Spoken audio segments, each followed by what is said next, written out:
साथ हमने झारखंड राज्य को अलग किया था, जिस पीड़ा के समाधान के लिए हमने झारखंड राज्य को अलग किया था, आज उनकी बातों में वही पीड़ा की झलक दिखाई दे रही है। इसलिए आज हमें लगता है, आज हमें आवश्यकता है कि विस्थापित तमाम विस्थापितों को एक मंच में आने की आवश्यकता है। निसंदेह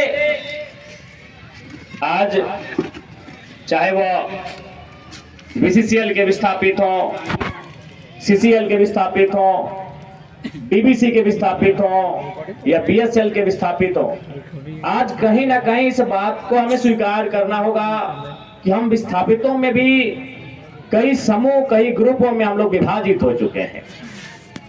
आज यदि हम लोग अपनी निजी महत्वाकांक्षा को किनारे रख के, किनारे हटा के अगर नहीं हम लोग मध्यस्थता करते हैं, एक मंच में नहीं आते हैं, तो आने वाला दिन आपके लिए बड़ा दुभर लग रहा है।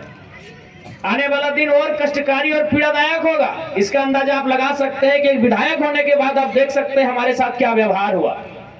ठीक है, हमने चुनौती प्रस्तुत किया और चुनौती हम कल भी प्रस्तुत करेंगे, लेकिन एक विधायक होने के बाद आप देख सकते हैं कि जो प्रशासन की टीम आई थी, लगभग आधा दर्जन प्रखंड के प्रखंड विकास पदाधिकारी थे, आधा दर्जन थाना के थाना प्रभारी थे, SDM Bermo, SDPO Bermo, ADC Bokaro, उनके साथ साथ वाटर कैनन की गाड़ियां, फायर ब्रिगेड की गाड़ियां, आंसू गैस छोड़ने वाली गाड़ियां, रबड़ गोले दागने वाली गाड़ियां, ऐसा टीम बनाकर आई थी जैसे मानो वह रैयतों से नहीं बल्कि किसी आतंकवादियों से मुकाबला करने आए।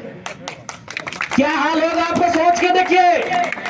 एक विधायक है हम, ठीक है, हमारे समर्थकों ने गलत किया था, सही किया था, वो अलग विषय है, लेकिन प्रशासन का ये रूप, ये कौन सा संवैधानिक तरीका है भाई। एक महज मामूली क्वार्टर का विषय था, ऐसे ऐसे क्वार्टर धनबाद बोकारो में गिनेंगे तो शायद 1 लाख के आसपास होगा, 1 लाख आसपास होगा।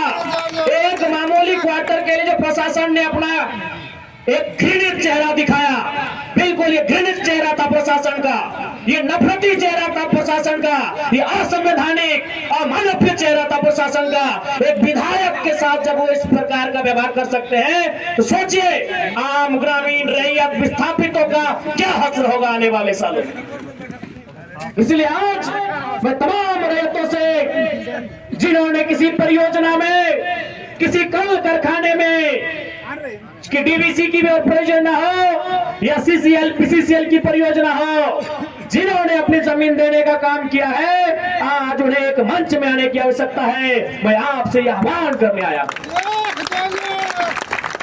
आज मैं एक विधायक हूं, एक 30 साल का युवा, एक सुनहरा सपना, एक सुनहरी जिंदगी हमारे सामने, लेकिन आज उस जिंदगी को ठोकर मार के हम कांटों की ताज को स्वीकार करते हैं।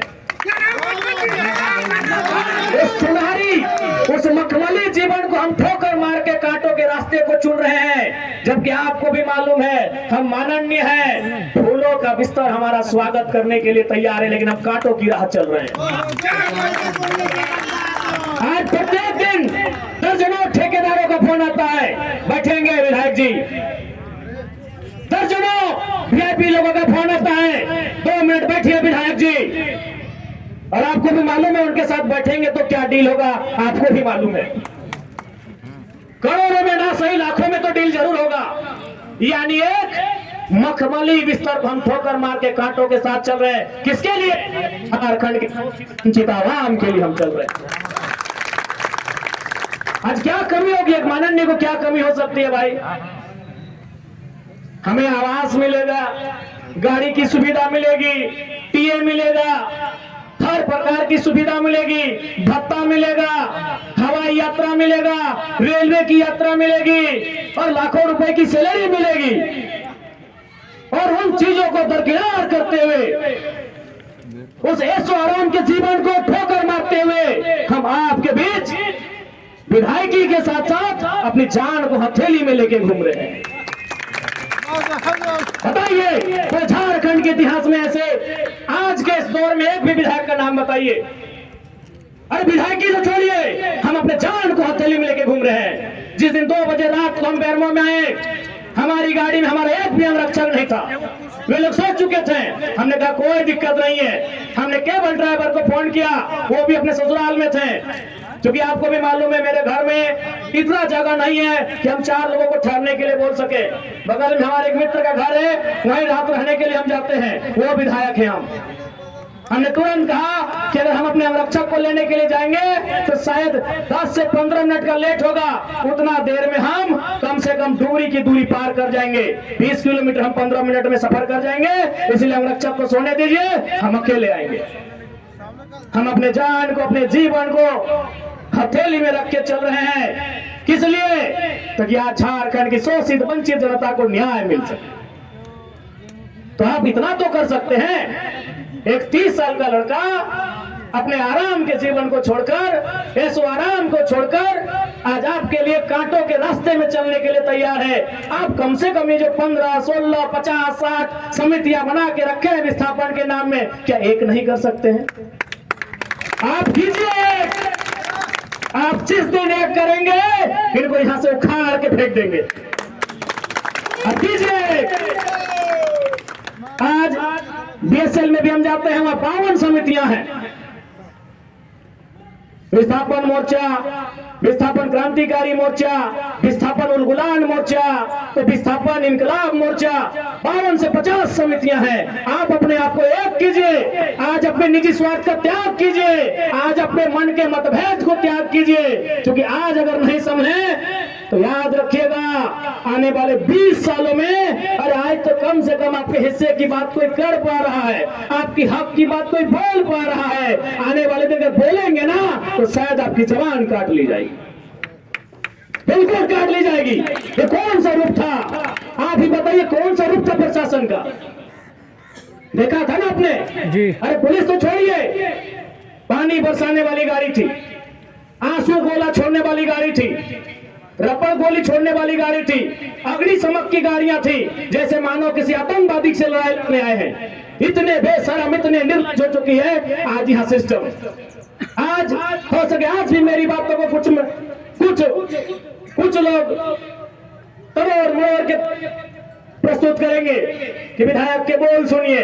अरे उनको नहीं मालूम है विस्थापन का दर्द क्या होता है। अगर वे विस्थापन को अध्ययन कर लेते तो शायद ये बोली बोलने का अवसर नहीं देखते। इसलिए आज मैं आपको स्पष्ट कहना चाहूंगा, और मैंने विधायक बनने से पहले ही कहा था, मैंने संसद के चुनाव लड़ने से पहले ही कहा था कि आज जो हाल मैं देखता हूं पूरे झारखंड का, आज जो मैं अफसरशाही का व्यवहार देखता हूं, आज जो मैं प्रबंधन की मनमानी देखता हूं, मैंने बहुत दुखी होकर कहा था कि मैं पीएचडी का स्कॉलर हूं, लेकिन मैं शायद इस बात को आप लोग मेरा गलत कहें, लेकिन मैं कह रहा हूं कि कोयलांचल में रहने वाले लोग, जो विस्थापित लोग हैं, वो हम दो, हमारे दो नहीं, 2 बच्चों को एक्स्ट्रा जन्म दीजिए और उनको केवल और केवल विद्रोह की भावना के साथ तैयार कीजिए कि आपको बदला लेना है। बिल्कुल, इस मेरी बात से बहुत सारे लोगों को आपत्ति होगी कि माननीय कैसा बोल रहे हैं, लेकिन उनको क्या मालूम कि जिस जमीन को हमारे बाप दादा ने 1970 में दिया है, हमारे बाबूजी मर गए, लेकिन आप भी जवान बेटा वो बुढ़ापे की ओर चला गया है, लेकिन इंसाफ नहीं मिल पाया है। और ये तो गनीमत है।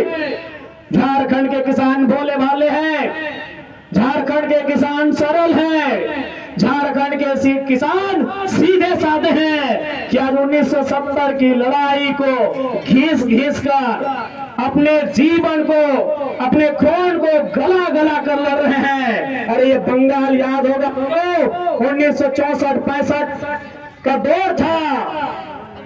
एक दिन पहले कुछ जमींदारों ने, कुछ सामंतवादियों ने एक किसान को मारा था। उन्होंने नक्सलवादी और नक्सलवादी जैसे घटना को अंजाम दे दिया था। एक दिन पहले। ये तो झारखंड के किसान हैं कि 70 साल से बर्दाश्त कर लिए। बंगाल के किसानों ने एक दिन बर्दाश्त नहीं किया था। आज आप नक्सलवादी सुनते हैं ना, नक्सली नक्सली नक्सली, ये डिक्शनरी का वर्ड नहीं है। नक्सली कोई पूरा वर्ड नहीं है। नक्सली बुरा हो सकता है, नक्सली वर्ड बुरा वर्ड नहीं है। नक्सली एक्चुअल में वास्तव में बंगाल में दार्जिलिंग जो क्षेत्र है वहां एक गांव है, उसका नाम है नक्सलवाड़ी। नक्सली कोई डिक्शनरी का शब्द नहीं है।